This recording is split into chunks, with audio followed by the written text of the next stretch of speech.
Hi friends, అందరికీ నమస్తే. ఈ వీడియోలో కనిపిస్తున్నటువంటి వనమూలిక ఆడబీర చెట్టు లేదా సాంబ్రాణి చెట్టుగా పిలువబడుతుంది. ఇది చెరువు కట్టలపైన రోడ్ల ఇరువైపులా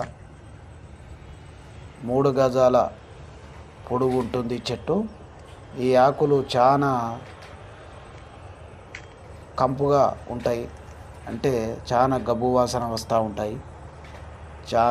ఈ ఆకులను ఎక్కువగా ప్రజలు సాంబ్రాణి ధూపంలో వేస్తూ ఉంటారు. వీటి ఆకులు తీసుకొని పోయి ఆదివారం రోజున ఈ ఆకులన్నీ తీసుకొని పోయి సాంబ్రాణిలో, అంటే మన ఊదు, గుగ్గిలము, మైసాక్షి ఇలాంటి వాటిలో ఈ ఆకులను ఎండబెట్టి పౌడర్ చేసి ఇంటిలో ధూపం వేస్తూ ఉంటారు.